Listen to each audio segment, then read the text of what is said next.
Olá, vestibulandos! Estamos aqui hoje para comentar o último dia do vestibular 2019 da Unesp. Uma prova que não ficou devendo nada aos outros dias. E quem já ouviu meus comentários pode estar supondo, ele não gostou da prova.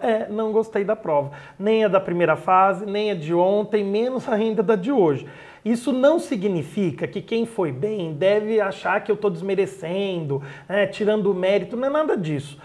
Muito pelo contrário, uma prova que cobra conteúdos, informações muito básicas, que é o que eu já disse ontem, iguala muito os alunos. Então aquele aluno que se preparou de forma mais crítica, estabelecendo relações, pensando em questões mais contextualizadas, acaba nivelado com o aluno que não fez nada disso. Além do que, como outros professores já disseram e a gente comentou ontem, uma prova que não tem espaço para erro, não tem margem para erro. Então vocês que às vezes pensam, eu fui muito bem, porque no fundo tem o padrão de desempenho do ensino médio. Do ensino médio, eu tirei 8, lógico, você foi muito bem, mas se os seus colegas tiraram muito mais do que 8, comparando com os seus colegas, você não foi tão bem. Então, às vezes você pensa, eu fiz tudo, você e a torcida do Corinthians deve ter feito tudo. Mas indo lá, nada de achar, eu já passei na Unesp, então pronto, posso fazer a FUVEST de qualquer jeito, ou vou deixar a Unicamp para lá, não é nada disso, só passou quando aparece na lista. E a concorrência é grande e passa não quem vai bem, passa os melhores. Dito tudo isso, e parabenizando quem foi bem, muita gente deve ter ido bem, a gente tem que considerar uma prova que deve ser comentada, pelo menos a de hoje de linguagens, mais pelo que deixou de cobrar do que pelo que cobrou. Então selecionou textos importantes como a questão do Ateneu, a questão do Freud, e cobra gramática da época do Guaraná com rolha. Mudar a voz do verbo, encontrar o verbo que foi suprimido pela vírgula. Venhamos e convenhamos, é prova de concurso público. Não que os concursos sejam ruins, mas tem outro propósito. O tema da redação, o professor Pavani vai comentar, mas também não era nada inédito. Tem um recorte específico? Tem, mas uma coletânea também relativamente pobre. Para não dizer que eu não gostei de nada, eu gostei da prova de inglês. Achei uma prova importante, criativa, cobrando um vocabulário significativo, explorando bem os textos, inclusive com o que a Unesp não fez em nenhuma das questões anteriores. Textos que foram publicados agora, em 2018. A Unesp se esforça para ter como recorte para suas citações 2010.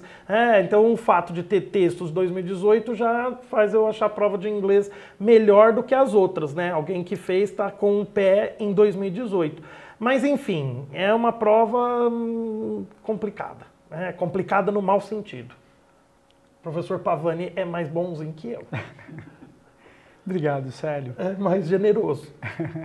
Eu acho que um aspecto importante para se comentar sobre essa prova é que ela acabou. O que significa isso? Isso é mesmo, ainda bem.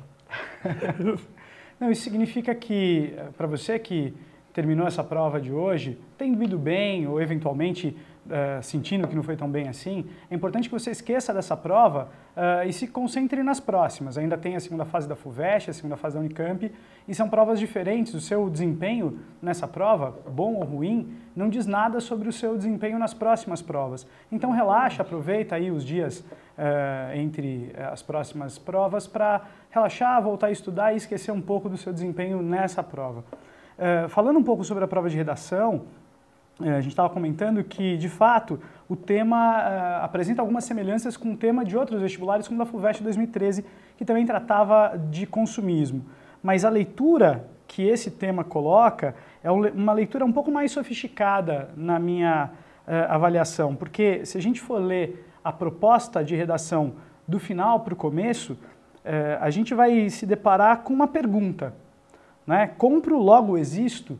Quer dizer, uma pergunta que coloca a ideia de comprar como condição de existência para o humano. Quer dizer, uma questão que leva à reflexão de em que nível participar dessa sociedade de consumo define as pessoas a partir, então, dessa relação com a compra. Isso dialoga bastante com o primeiro texto, No quadrinho ele diz lá quem não tem nem sequer é, né? E, portanto, propõe uma reflexão que torna, ou que traz um risco para o candidato, tangenciar o tema, criticando o consumismo, quando, na verdade, a proposta era refletir sobre si mesmo e como você se coloca e como você enxerga o outro a partir do viés do consumo. Então, uma discussão muito mais ontológica do que uma discussão mais superficial, poderia ser confundida, portanto, com o tema de 2013. Célio, o que você acha? Nesse sentido, sim. Mas o problema é que eu não sei até que ponto os textos puderam ser lidos assim. A pergunta realmente torna o tema mais interessante. Mas é como você bem falou, de baixo para cima, né? Quando a gente começa, tende a banalizar. E na medida em que o cara se depara com o texto do Bauman na coletânea, exatamente, ele pode correr o risco dessa banalização fácil. Exatamente, que é um texto cantado em prosa, verso. É um autor que aparece das mais diversas formas. Exatamente. Né? Mas é isso mesmo, esse acabou. Agora foco nos próximos. Concordo contigo. Então tá bom. Bom descanso por esses dias. Boas festas. E bons vestibulares segundas fases, FUVEST e Unicamp. É isso.